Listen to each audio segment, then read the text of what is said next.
The dog wouldn't let them get any closer. Snow drifted across the frozen pasture as Naomi Whitaker stood gripping her late husband's old hunting shotgun.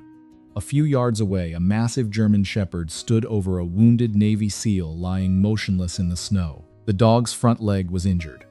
The man's jacket was stained with blood. Behind Naomi, her daughter pressed close against her side. Her son stood a step ahead of them both, trying to look braver than he felt. The dog growled, not loudly, just enough to warn them. Naomi could have turned around. God knew her family already had enough problems. The farm was drowning in debt. Winter had been cruel, and strangers rarely brought anything except trouble. Then the wounded man moved. Barely. His eyes opened for a moment. "Please?" His voice cracked in the cold air. "Help me." The dog glanced back at him, then returned its attention to Naomi, still guarding, still refusing to move. And standing there in the snow, Naomi realized she was about to make a decision that could change all of their lives. Before we begin, tell us where you're watching from tonight. And if stories about loyalty, sacrifice, and second chances still matter to you, don't forget to subscribe. Upper Peninsula, Michigan, was the kind of place where winter did not simply arrive. It settled in. By late January, snow buried fence posts to their shoulders, swallowed narrow roads, and turned small farms into lonely islands of light, surrounded by dark timber and frozen fields. The wind coming off Lake Superior carried a cold that slipped through gloves, walls, and sometimes even prayer. For Naomi Whitaker, every day felt a little heavier than the one before. 3 years had passed since Calvin died in a mill accident, but his absence still lived in the farmhouse. It lingered in the work boots by the back door, the coffee mug she never threw away, and the old hunting shotgun standing in the mudroom corner. The cattle herd was smaller now. The machinery broke down more often than it worked. Bills waited in a kitchen drawer she opened only when she had to. Still, every morning Naomi got up before sunrise. Every night she told herself the farm could survive one more day. That evening, she stood at the sink rinsing 3 bowls beneath a weak stream of warm water. 2 bowls had been scraped clean. Hers still held half a serving of beans she had claimed she was too tired to finish. Isaiah noticed. He always noticed now. At 10, her son had begun carrying himself like a tired little foreman, checking gates, counting feed, listening when adults thought children were not listening. It made Naomi proud in a way that hurt. Zoe sat near the stove, drawing shapes in the fog on the window glass. At 8, she still believed most living things could be softened by a blanket, a biscuit, or a kind voice. Naomi loved that about her. She feared for it too. Then the dog barked, not nearby, not friendly. A hard, broken sound carried across the pasture and cut through the wind. Naomi froze with one hand in the dishwater. Isaiah lifted his head. "That's not Miller's hound." Naomi moved toward the kitchen window. Outside, the pasture lay white and uneven beneath the storm. The barns crouched under snow. The far gate was barely visible through the blowing dark. The bark came again. This time, Naomi saw movement. At first, it looked like a deer caught in the drift. Then a darker shape shifted beside it, low and still, a man. He was down in the snow. Beside him stood a large black and tan German shepherd, bi-angled over the fallen man like a shield. One of the dog's front legs trembled, but it stayed planted, head low, ears sharp against the storm. Naomi's first thought was not brave. It was no. No, Lord, not tonight. Her family already had more trouble than they could carry. A stranger on a lonely farm could mean anything. Hunger, violence, police, debt collectors, a story that started with mercy and ended with regret. She let the curtain fall. "Mom," Zoe asked softly, "is somebody out there?" Naomi looked toward the mudroom where Calvin's shotgun leaned in the corner. She did not move for it yet. "Could be nothing," she said. Isaiah stepped beside her and looked through the glass. His face changed just enough to tell her childhood had left him again in one of those small, unfair ways. "That's a person," he said. Naomi closed her eyes. The wind threw snow against the house like gravel. "Mom," Zoe whispered, "what if he's hurt?" Naomi wanted to say hurt people could still be dangerous. She wanted to say a mother had to protect the children already inside her house before helping a stranger outside it. She wanted to say kindness was easier when the pantry was full and the truck started without prayer. Isaiah kept staring into the snow. "If that was Dad out there," he said quietly, "I'd want somebody to help him." The words stayed in the room. Naomi looked at her son. His chin was set the way Calvin's used to be when a storm was coming and work still had to be done. Grief moved through her like cold water. "All right," she said. She took the shotgun. "Stay behind me, both of you." The cold struck them the moment she opened the door. Naomi led the way across the yard, boots sinking into crusted snow. Isaiah kept close on her left. Zoe followed behind, one mitten gripping the back of Naomi's coat. The German shepherd saw them before they were halfway across the pasture. Its head snapped up. A low growl rolled through the wind. Naomi stopped. The dog moved in front of the man's body, not away from danger but toward it. Snow clung to its muzzle, its injured leg shook. Its eyes held no wildness, only duty. Zoe pressed against Naomi's side. Isaiah swallowed hard. Naomi raised one hand slowly, palm open, while keeping the shotgun pointed toward the ground. "Easy," she said.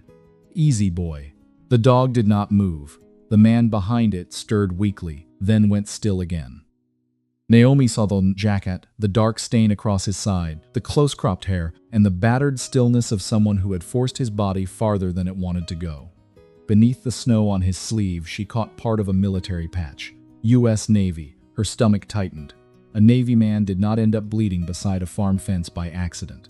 She took one slow step forward. The dog growled deeper. Naomi stopped again. For the second time that night, she almost turned back. She could still take her children inside. Lock the door. Call the sheriff if the phone line had not gone dead again. Tell herself she had tried. A mother had to choose the living first. Her living, her children. But the dog stood over that man in the snow with a loyalty so fierce it made every excuse feel smaller. It was hurt and freezing, yet would not leave him. Naomi lowered the shotgun a little more. "I won't hurt him," she said softly. The dog's ears twitched. She swallowed hard and took another careful step forward. "I'm only trying to help." For a few long seconds, nothing happened except the wind moving across the field. The dog held its ground.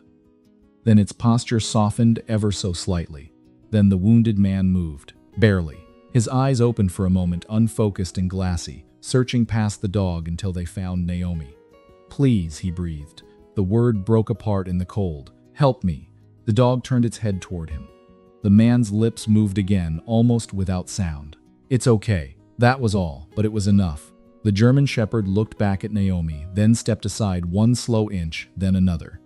It did not trust her, it did not relax, but it allowed her near. Naomi knelt in the snow beside the man. "Isaiah," she said, forcing her voice steady. "Take his other arm. Zoe, stay close to me and don't touch the dog unless I tell you." The man was heavier than he looked, his body slack with exhaustion. Isaiah planted his boots and pulled with everything he had. Zoe cried quietly but did not run. The German shepherd limped beside them, watching every movement, occasionally nudging the man's shoulder as if reminding him he was not allowed to disappear yet. It took forever to cross the yard. By the time they reached the porch, Naomi's lungs burned and Isaiah's face was wet with snow and tears he would later deny. Together, they dragged the wounded Navy man through the door and onto the worn kitchen floor. The dog came in last. Naomi kicked the door shut against the storm. For one breath, the house held them all. The widow, her children, the wounded stranger, and the dog that had carried loyalty farther than strength should have allowed.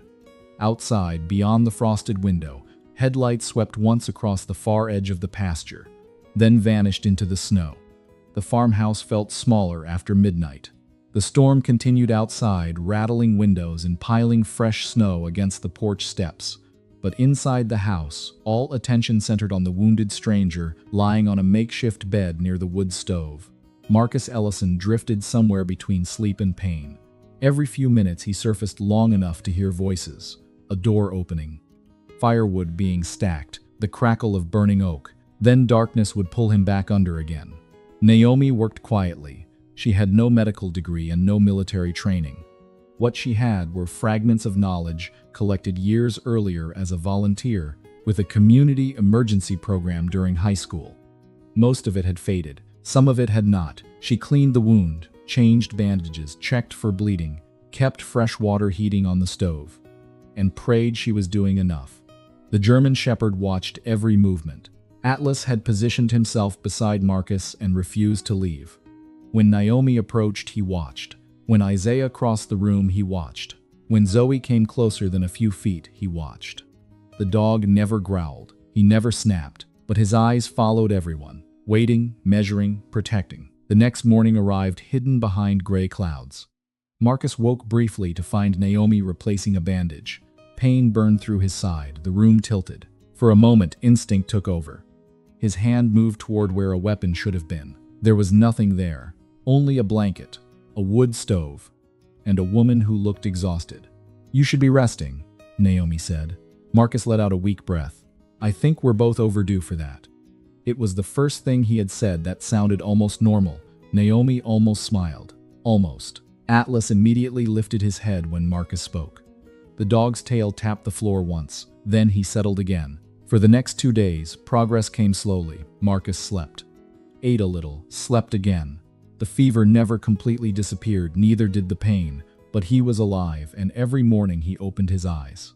That counted for something. Trust arrived even slower. Atlas refused food if a stranger stood nearby. He waited until everyone stepped away. Then he ate. At night he slept beside Marcus. If Marcus shifted in pain, Atlas woke. If the wind slammed against the walls, Atlas woke.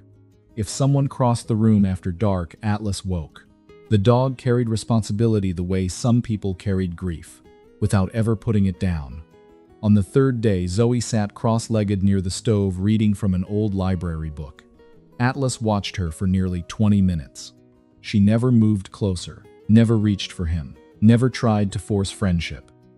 Finally, she slid a piece of dried beef across the floor. Then she returned to her book. Atlas stared at it, stared at her, then quietly took it. Nothing else happened. But Naomi noticed. So did Isaiah. The next morning, Atlas allowed Zoe to replace the clean cloth wrapped around his injured leg. Only for a moment. Only because Marcus was awake and watching. Still, it was progress. Outside, life continued. The farm demanded work regardless of fear, grief, or unexpected guests. One afternoon, Marcus sat near the window wrapped in a blanket while Isaiah repaired a broken section of fence. The boy worked in silence. The gloves he wore had been patched more than once. His coat sleeves sat too high above his wrists. Every time he bent down, cold air slipped through the gaps. Marcus noticed. He noticed the old tractor parked behind the barn, the missing livestock, the worn boots beside the door, the pantry that seemed emptier each day. Nobody complained, nobody explained, nobody asked for help. Yet the story was everywhere. It lived in the details. That evening, Marcus finally asked the question Naomi had been avoiding. "Do you know who might be looking for me?" The room grew quiet. Naomi stopped wiping down the kitchen table. Isaiah looked up. Even Atlas lifted his head. Marcus stared into the fire for several seconds before answering. "A criminal network." The words sounded simple. The reality wasn't. "We were helping build a case." Naomi waited. Marcus continued. "They move drugs, money, people, anything that makes them rich." The fire popped softly. "They found out we were getting close."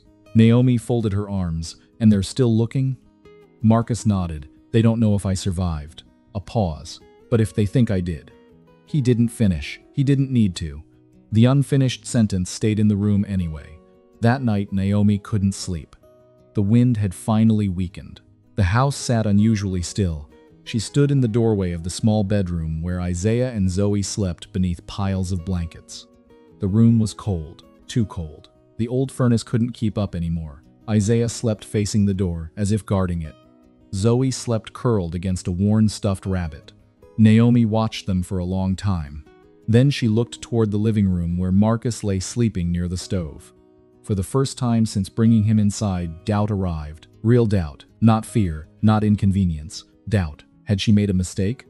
A stranger had appeared on her farm. Now dangerous people might be nearby. If something happened to her children. The thought stopped there. She couldn't let it go any farther. Naomi lowered herself into a kitchen chair. A stack of unpaid bills sat nearby. The numbers looked larger at night. Across the room, Atlas quietly stood. He stretched once, walked over, and lowered himself beside her chair. Not touching her, not asking for attention, just there. Naomi looked down. The dog rested his head on his paws and stared into the darkness. For reasons she couldn't explain, the gesture eased something inside her. Not much, just enough. The following afternoon, Marcus woke from a nightmare. He sat upright too quickly, breathing hard. Atlas was beside him instantly. The dog pressed against his leg until the shaking slowed. Isaiah happened to witness the entire thing. Neither Marcus nor Atlas realized it. Later, while helping repair a gate, Isaiah finally asked, "Was he your partner?" Marcus looked up. "Who?" "The guy you were dreaming about." Silence settled between them. Marcus stared toward the distant tree line. For several moments, only the sound of wind moved through the pasture. Finally, he nodded. "Yeah." Isaiah didn't ask anything else.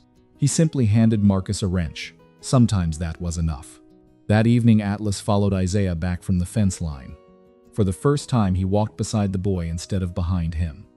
After dinner, he slept near Zoe's chair. And long after everyone else went to bed, Naomi found him lying quietly beside the kitchen table while she sorted bills beneath a dim lamp. The farmhouse still struggled to hold itself together.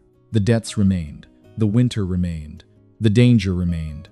But somehow, little by little, the strangers under its roof were becoming less like strangers. The fever arrived quietly. It began with a slight tremor in Marcus's hands while he tried to lift a cup of coffee, then settled deeper into his body as the day went on, spreading beneath his skin like a slow-burning fire. By sunset, his face had lost what little color it had regained, and every movement seemed to cost him more effort than it should. Naomi knew before she checked the bandages. The wound had turned angry. The next morning, gray light filtered through the kitchen window and revealed what the night had hidden. Marcus lay near the wood stove, drenched in sweat despite the cold lingering inside the farmhouse. His breathing had become shallow, and his eyes struggled to stay open for more than a few minutes at a time. Outside, the wind had finally eased. Inside, everything felt heavier. Naomi sat at the kitchen table with a notebook, a half-empty jar of coins, and a list of supplies. She had already crossed out 3 items she couldn't afford. The antibiotics remained at the top of the page. Marcus watched her from across the room. "You shouldn't go." Naomi didn't look up immediately. She continued counting the coins, stacking them into small piles beneath the yellow glow of the lamp. "We don't have a choice. They could still be nearby." His voice sounded weaker than he intended. Naomi finally raised her eyes. "And if I stay?" Marcus had no answer. The silence between them lasted several seconds before Atlas lifted his head from the floor and looked from one face to the other, sensing tension he couldn't understand but could certainly feel. By late morning, Naomi had made her decision. The old pickup protested when she turned the key. The engine coughed twice before finally coming alive, sending a cloud of white exhaust into the cold Michigan air. Isaiah stood beside the truck, while Zoe hugged her mother's coat one last time. Neither child wanted her to leave. Neither child said it aloud. Naomi crouched in front of them. "I won't be long," Isaiah nodded. "Too quickly."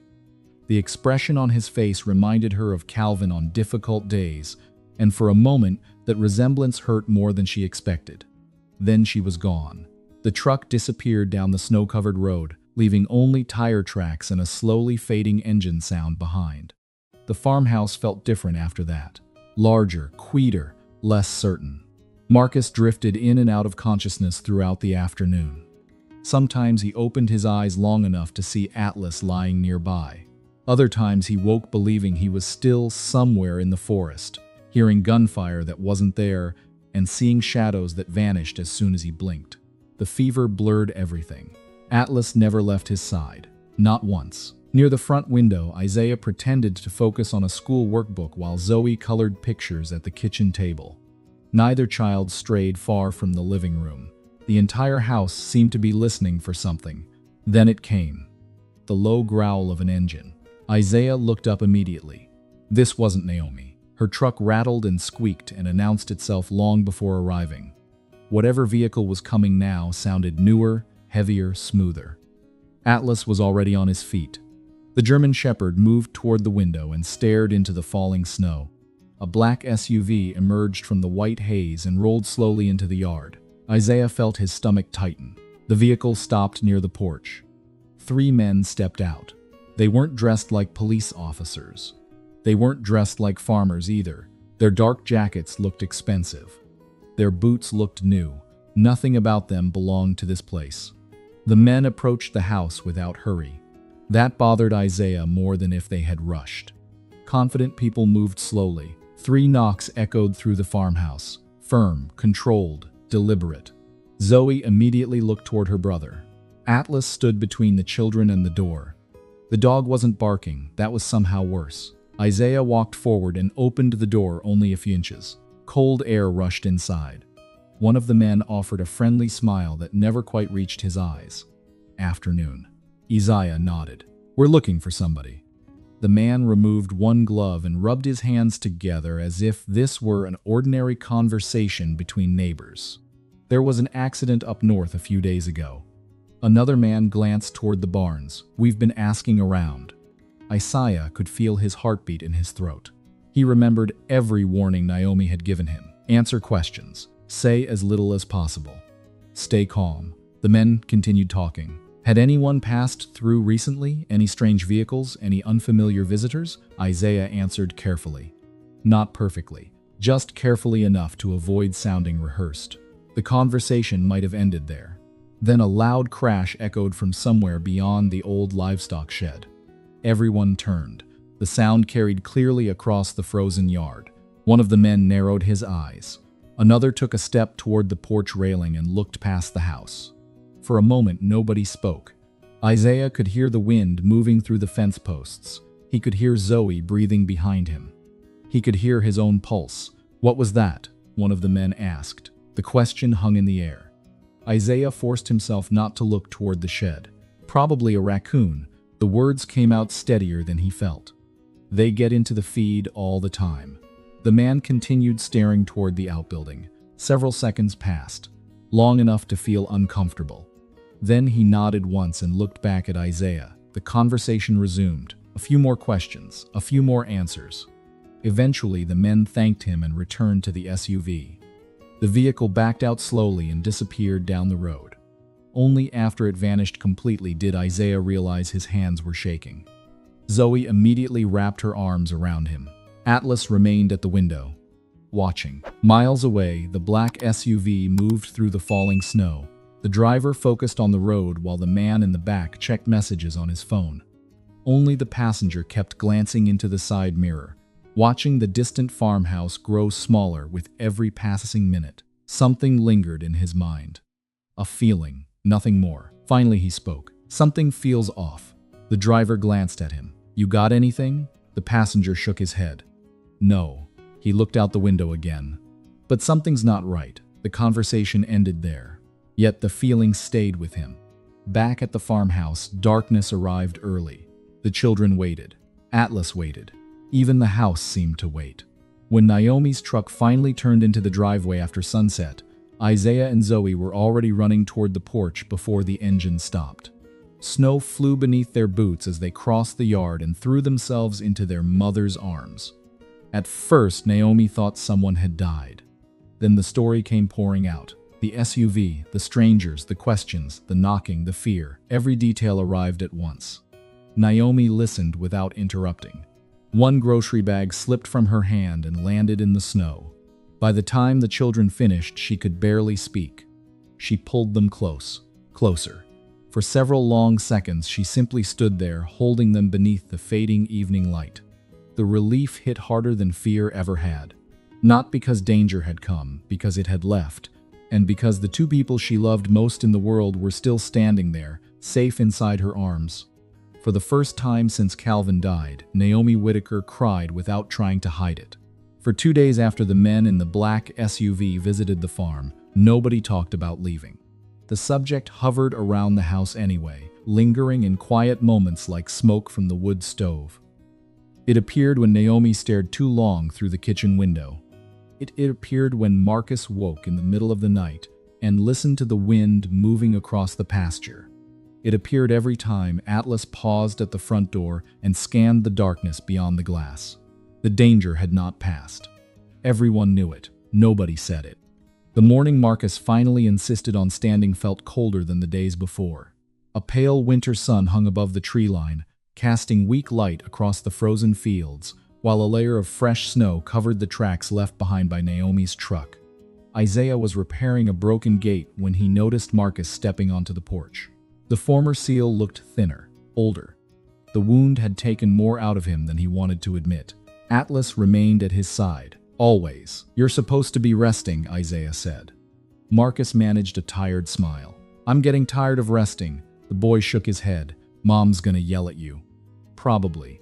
That earned the smallest laugh either of them had managed all week. A few hours later, Marcus finally told Naomi what he intended to do. The location of the government SUV still sat clear in his memory. It had been abandoned deep in the forest during the ambush, hidden beneath snow and fallen branches. If anything useful remained, they needed it now. Naomi hated the idea immediately. "You can barely walk across the yard." Marcus looked toward Atlas. "Then I won't be walking alone." The dog lifted his head as if he understood every word. By early afternoon, they left. The forest beyond the farm felt different from the open fields. The trees absorbed sound.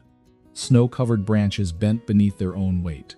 Every step produced a muted crunch that seemed too loud and too quiet at the same time.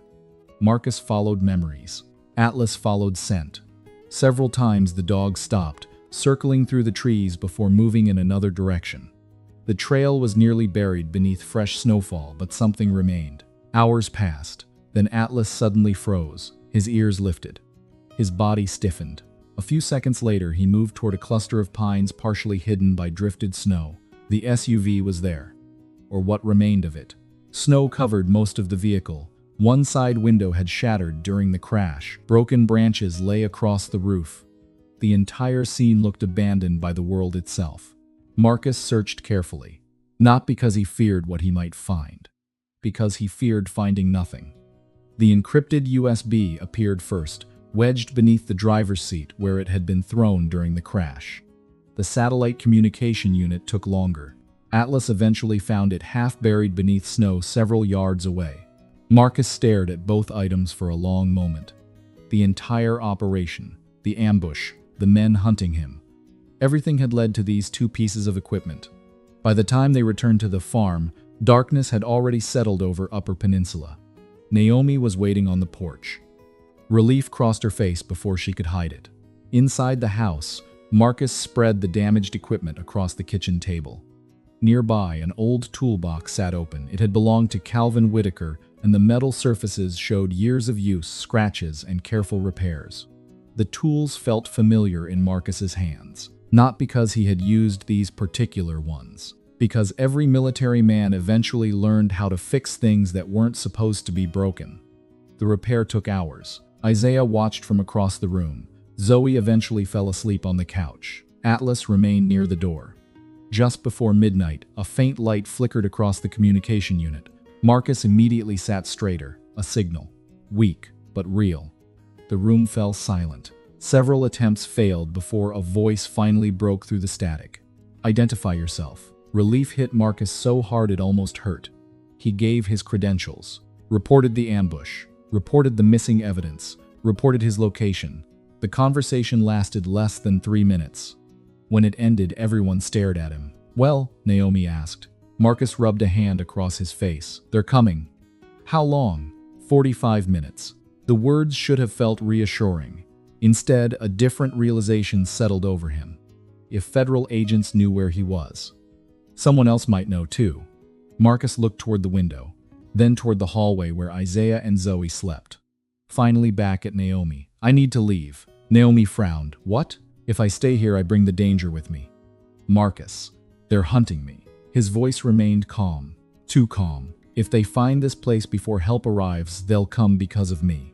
The room grew quiet. Atlas watched him. Naomi folded her arms. For several seconds, she said nothing. Then she shook her head. "No." Marcus looked surprised. "I made a decision the night I found you." Her voice stayed steady. "I knew absolutely nothing about you." The fire popped softly inside the stove. "I still carried you into my house." Marcus looked away. Naomi continued. "I'm not throwing you back into the snow now." Before Marcus could respond, the lights went out. The entire farmhouse fell into darkness.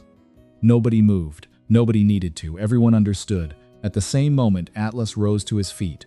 A low growl rolled from deep inside his chest. Outside, engines echoed across the frozen fields. More than one. The nightmare had arrived.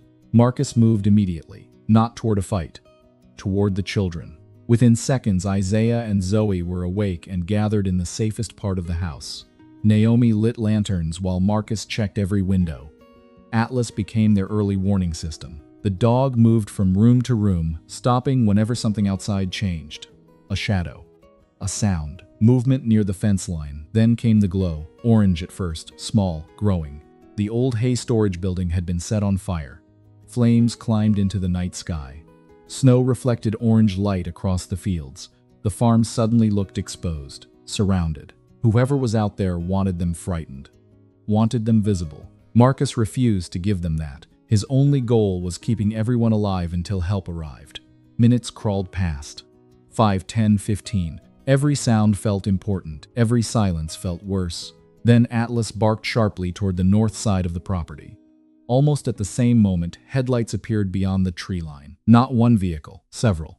Moving fast, voices echoed outside. Orders, commands, the sound of people no longer hiding. The next few minutes passed in a blur of flashing lights, shouted instructions, and confusion spreading across the snowy fields. Some of the attackers ran. Others didn't get the chance. When it was finally over, the farm felt strangely quiet. Smoke drifted upward from the damaged storage building. Snow continued falling. The world kept moving. Federal agents secured the property while medical personnel checked Marcus's wound once again. Nearby, Naomi sat with Isaiah, and Zoe wrapped beneath blankets while Atlas remained close enough to touch all three. No one had been hurt. Not tonight. And for the first time since arriving at the farm, Marcus allowed himself to believe they might actually survive this. The morning after the siege, the farm looked older. Smoke still drifted from the blackened remains of the hay storage building. Snow covered most of the damage, softening the edges of what had happened, but not hiding it. Burned timber protruded through the white like broken bones, and the smell of wet ash lingered in the air long after the flames were gone. Winter had reclaimed the silence, but it was no longer the same silence. Federal agents spent the next several days moving in and out of the property. Vehicles came and went. Questions were asked. Statements were taken. Maps were unfolded across kitchen tables. Radios crackled. Phone calls stretched late into the night. Eventually, a decision was made. Naomi Whitaker and her children would be placed in protective custody until the investigation was complete. The news arrived with practical explanations and legal language. Yet, none of that mattered much to Zoe. She cried because she couldn't take her favorite snowman. Isaiah worried about the livestock. Naomi worried about everything else. The day they left, snow fell lightly across the pasture. Naomi stood on the porch longer than she should have. The farm had given her heartbreak. The farm had also given her every meaningful memory she possessed. Leaving felt like abandoning both. The temporary house assigned to them sat outside a small town several hours away. It was safe. It was warm. It had reliable heat, working appliances, and windows that didn't rattle during storms. It never felt like home. Not at first. The first few weeks were awkward for everyone. Marcus was still recovering from his injuries. The federal case consumed much of his time, and interviews with investigators frequently pulled him away. Naomi was adjusting to a life where strangers seemed to know more about her daily schedule than she did. The children adapted faster. Children often do. Atlas became the bridge between all of them. Every night Zoe suffered from nightmares. Sometimes she dreamed about the black SUV. Sometimes she dreamed about fire. Sometimes she woke up without knowing why she was afraid. The solution always arrived before anyone called for it. Atlas. The German shepherd would quietly leave his spot near the hallway and settle beside her bed. He never climbed onto it. Never nudged her awake. He simply stayed there until her breathing slowed again. By morning, the fear always seemed smaller. Meanwhile, Isaiah spent more time outside. The temporary property included a small equipment shed, and one afternoon Marcus found him staring at an old riding mower that hadn't worked in years. "You trying to fix it?" Marcus asked. Isaiah shrugged, trying. Marcus looked over the machine. "That's different." "Different from what?"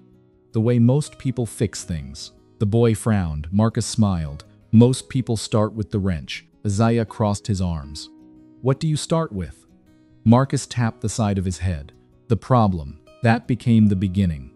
Not a dramatic moment. Not a life-changing speech. Just the beginning.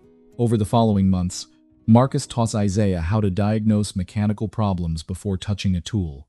They repaired small engines, replaced worn fence wire, sharpened blades, and maintained equipment that other people would have thrown away. The lessons were rarely about machinery. Neither of them said that aloud. Isaiah began standing a little taller. Marcus began smiling a little more. Healing rarely announces itself. It simply appears one day and realizes it has already been happening for months. Marcus noticed other changes too. The nightmares still came, just not as often. For years he had slept lightly, waking at every unfamiliar sound. Even after leaving the military, his mind had never fully accepted that danger was no longer waiting behind every corner. Yet something about the Whitakers slowly altered that. Maybe it was the ordinary rhythm of family life. Maybe it was hearing Zoe laugh at something completely unimportant. Maybe it was watching Isaiah become excited over a repaired tractor engine. Or maybe it was Naomi. One evening in early spring, Marcus stepped onto the back porch and found her sitting alone with a cup of coffee. The snowbanks had begun shrinking. Water dripped steadily from the roof. Neither spoke for several minutes. The silence felt comfortable. Eventually, Naomi asked a question she had never asked before. Who was he? Marcus looked at her. The man in your nightmares. The question caught him off guard. For a moment, he considered avoiding it. Then he didn't. His name was Darius. The answer came quietly. We served together. Naomi waited. Marcus stared toward the dark tree line beyond the property. He saved my life once. A long pause followed. I couldn't save his. The porch remained silent except for dripping snowmelt. Naomi didn't offer advice. She didn't tell him it wasn't his fault. She simply sat beside him. Sometimes that mattered more. Several weeks later, Marcus learned something similar about her. He found Naomi standing alone in a grocery store parking lot, staring at a pickup truck that looked remarkably similar to Calvin's. She wasn't crying. That somehow made it sadder. Later that night, she admitted something she had never said aloud. I still look for him sometimes. Marcus understood immediately. Grief changes shape. It rarely disappears. Their relationship grew from moments like those. Not through grand declarations. Not through dramatic confessions. Through small things. A hot cup of coffee waiting on the counter after a long day. A fence repaired before the weather turned. A shared conversation on a quiet porch while snow drifted beyond the yard. Trust arrived first. Everything else followed slowly. 6 months after the attack, the news finally came. The criminal network responsible for the ambush had been dismantled. Arrests had spread across multiple states. Assets had been seized. The investigation was complete. The threat was over. For the first time in nearly a year, Naomi allowed herself to imagine the future again. Several weeks later, they returned to Upper Peninsula. The drive home felt longer than expected. When the farmhouse finally appeared beyond the trees, nobody spoke. The property looked smaller, older. The damaged structures remained. The scars remained. The burned remains of the hay storage building still stood where the fire had left them. Wind moved across the empty pasture. Snowmelt had turned portions of the yard into mud.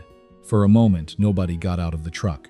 They simply sat there, looking, remembering, understanding exactly how much work waited ahead. The danger was gone. The rebuilding had only begun.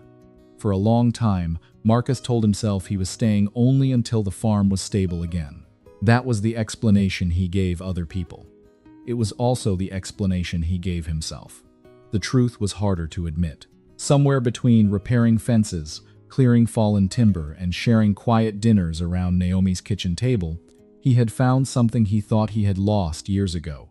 A place that felt like home. Spring arrived slowly in Upper Peninsula. Snow retreated from the fields one patch at a time. Mud replaced ice. The sound of dripping water echoed from barn roofs, and the earth gradually remembered how to grow again.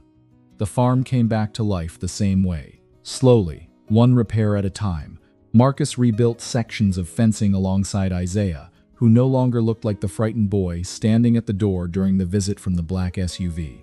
His shoulders had broadened, his confidence had grown. Some mornings he could diagnose a mechanical problem before Marcus even opened the toolbox. The lessons had taken root. So had the bond between them. Zoe changed too. The nightmares that once woke her in tears became less frequent until they disappeared altogether. Laughter returned to the farmhouse in ways that surprised everyone, usually following Atlas, who seemed determined to inspect every puddle, chase every squirrel, and supervise every outdoor project, whether his help was needed or not. The old German shepherd moved through the property with the comfort of a dog, who finally knew he belonged there. Naomi reopened her small roadside produce stand during the summer. It wasn't much, a few vegetables, fresh eggs, homemade jam. But neighbors stopped again. Conversations returned. Cars pulled into the gravel lot. Little by little, the farm stopped feeling like a place where tragedy had happened and started feeling like a place where life continued.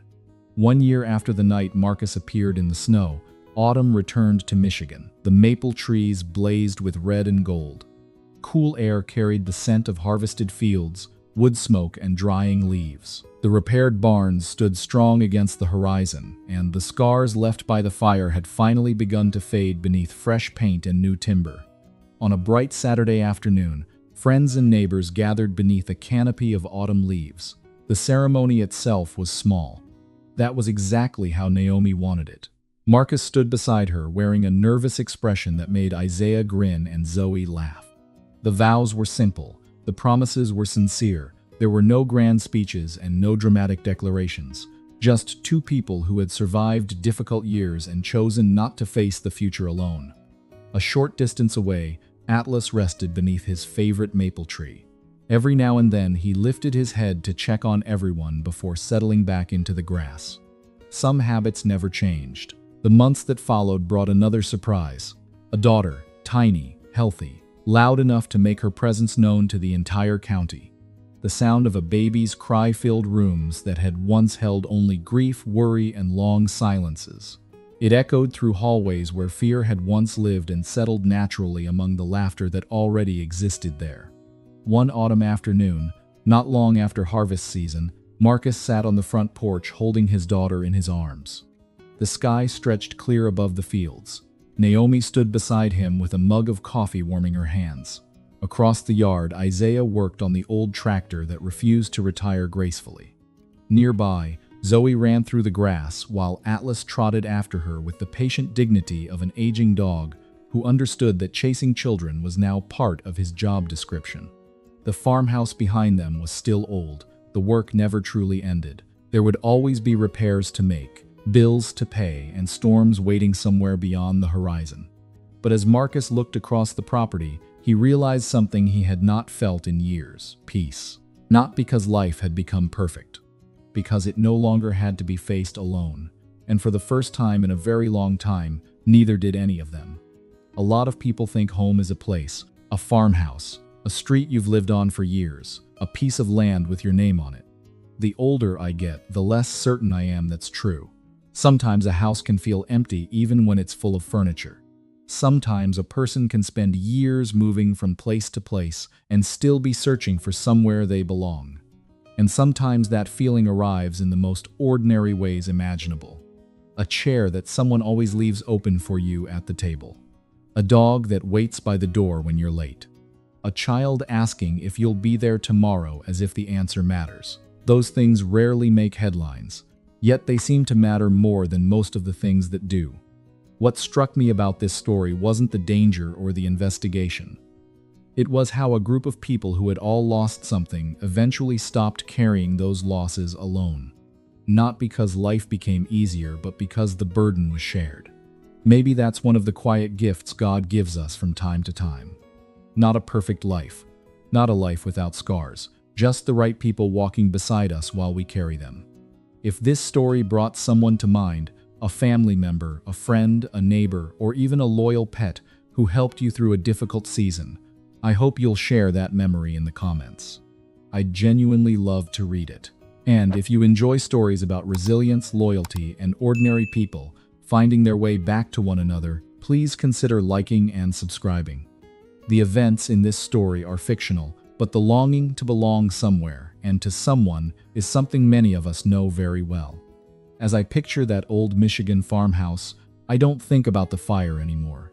I think about a porch light glowing after sunset and the comfort of knowing someone inside is waiting for you to come home.